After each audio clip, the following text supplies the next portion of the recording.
I think Habs fans are going to love to hear this. The center position is easily going to be the most important for them. They have some news, information to go over today, guys, but welcome back to Pixel Plus Hockey.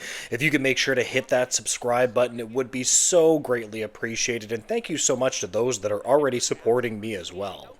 So as I was saying, I think that it's so interesting how the Habs lines, especially their second and third lines, are going to be. Like what are they going to do in this upcoming season? How are they going to put it together? How are they going to have some patchwork with their center position? In one of my last videos, I was actually like, listen, I understand that if you watch this channel for a while and you're a Habs fan, I haven't been the hugest fan of Kirby Dach. Now, that does not mean I don't think that Dach is useful to some degree, right? Every player has some kind of use that they can add to a team. It's kind of like, some players I'm just not a fan, like back in the day, like Tyler Bozak. I used to pull out my hair watching that guy, but it doesn't really matter because I understood that he had some value, and I look at Dach in the same way, where it doesn't seem, right now, it doesn't seem that they're getting a center. Now, we've heard a little bit of rumors about, McTavish, and we've heard that they're waiting in the weeds for McTavish. I mean, I would love that. That would be, can you imagine? That would be perfect for the Canadiens. Suzuki, McTavish, Jake Evans as their third 3C. That's a pretty solid center position right there. Like getting McTavish would solve their center position. Boom, right there. But that's probably not going to happen. And I was touching on the fact, like, okay, what's going on with Kirby Dach here? Like, where is this guy? He's had injury issues. And now we got a really interesting update from Eric Ingles. Quote, quick note from vacation. Number one, it was never guaranteed Kirby Dach would be ready for the start of training camp. And it is also premature to suggest that he won't be. Number two, suggestions Dach has had a setback in his recovery are completely false. Not only has he not had a setback, he's progressing really well. And according to my sources, he is crushing his summer training.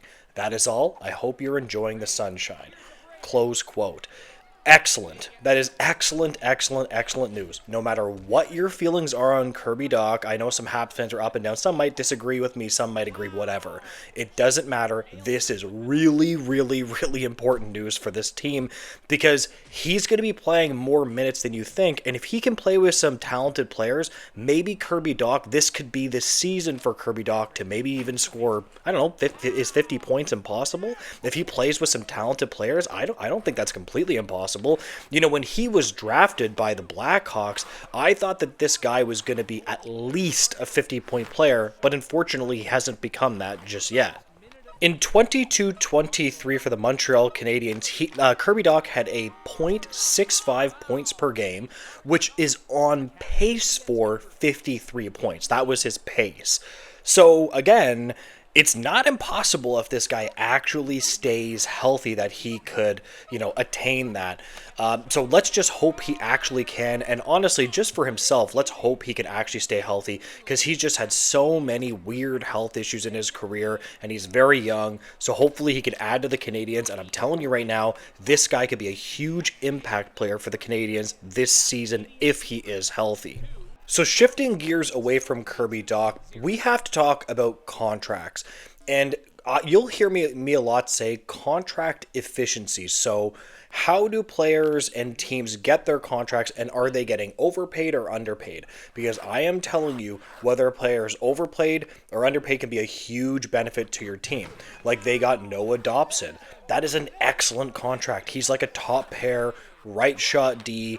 He got $9.5 million. That is a positive asset to your team. And we have newer information of the Montreal Canadiens ranking in Dom Lazinski's The Athletic Contract Efficiency Ranking 2025. Now, last season, the Montreal Canadiens were 16th. This is essentially how good they are at signing players to efficient market value contracts. And as I was saying, they are 14th this year. Now, the funny thing is, if you look at the market rating of Sam Montembeault, He is A plus, right? His positive value is 98.5%. That's really, really good. The best defenseman for market value is Noah Dobson, obviously, as I was just saying. I go on and on about Noah Dobson's contract a lot because I just love his contract, A. And guess who the best forward is, as I've already said, is Nick Suzuki, who has an unbelievable contract as a point per game center, and that he has an A. Just below him, interestingly enough, is Uri Slavkovsky with an A minus, and Cole Caulfield with a B plus. Now, when you look at the bottom rankings of the forward group here, you're going to see Josh Anderson at 5.5 times 2, and then he has a D plus. Unfortunately, Gallagher not that great. Patrick Laine, interestingly enough, is actually at a D plus. Now, again, I have my issues with Patrick Laine too. A lot of people misunderstand my opinions on Patrick Laine. He is kind of an annoying player to me, but I don't think that he's valueless, right? I still think if you bury 30 goals on the power play, even if you're an empty calorie passenger winger, you can still be good. Like, for example, Brock Besser is kind of similar to that, right? He's kind of like a passenger, but he still adds value, of course. And then you have Jake Evans, who is a C. I was surprised by this. I actually like Jake Evans' contract quite a bit.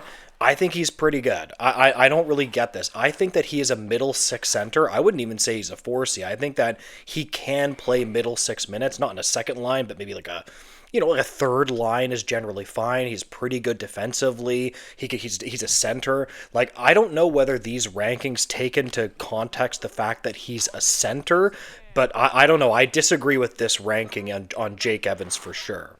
Actually, I'll make the ending the question of the video. What do you guys think is the absolute best contract on the Montreal Canadiens? I think I'm going to know. I'm going to pick Nick Suzuki, but Noah Dobson is right below him. But I just think Nick Suzuki's contract is friggin' excellent. So anyways, guys, I am going to leave this video here. If you could make sure to like, comment, and subscribe, I would greatly appreciate that, guys. And make sure to have a great day. Goodbye, guys.